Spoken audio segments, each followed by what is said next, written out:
College football's coaching carousel is spinning faster than ever, and it's not just athletic directors pulling the strings, it's the fans. With each firing, the question looms larger. Which fan bases are the most desperate for success? But here's where it gets controversial. Are these fans driving the sport forward, or are they pushing it to the brink of chaos? Let's dive in. The 2025 season has been a whirlwind of parody and pink slips. Take Florida's recent firing of Billy Napier, for instance. Despite a win the day before and a high-profile matchup with Georgia on the horizon, his dismissal was met with a collective shrug. Why? Because as one observer put it, Napier's fate was sealed weeks ago. It's like discovering Grey's Anatomy is still on the air. Surprising, yet oddly anticlimactic. But this is the part most people miss. Napier's downfall wasn't just about wins and losses. It was about a fan base that had lost faith long before the final whistle. Coaching changes are no longer about a single bad season. They're about the pressure cooker of expectations finally exploding. Fans today are less patient, and it's not just in sports. It's a societal shift. Athletic directors aren't the ones calling the shots. They're reacting to the fury of a fan base demanding results. Is this fair? Or are we sacrificing long-term success for instant gratification? Consider Georgia's championship drought before their 2022 win.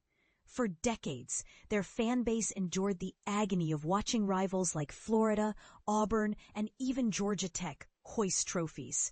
When they finally broke through, the relief was palpable.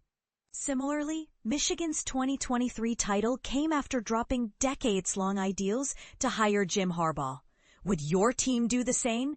Be honest, winning a title doesn't guarantee a coach a lifetime pass. Just ask Ed Orgeron or Gene Chizik.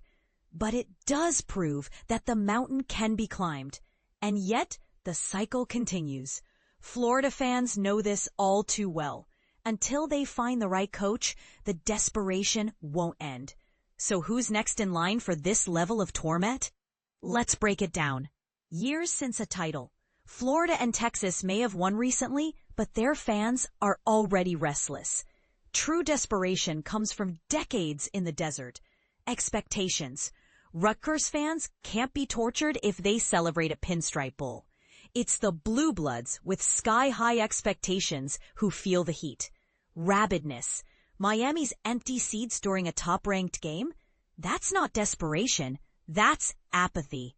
Penn State fans, on the other hand, are so dedicated and numerous that their lamentations echo far and wide.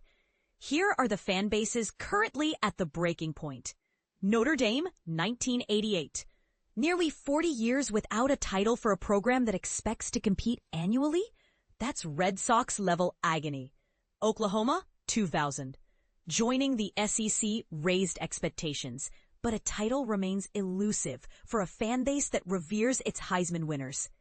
Oregon, none. The ultimate new money powerhouse. Always a bridesmaid, never a bride. Will they break through soon, or is this their eternal fate? Penn State, 1986. The next coach will inherit a fan base starving for glory and a program haunted by its past. Texas A&M, 1939. With their highest ranking since 1995, the Aggies are on the cusp.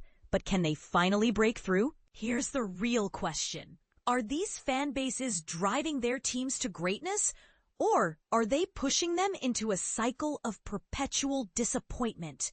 Let's hear your thoughts in the comments. Agree or disagree? The debate is wide open.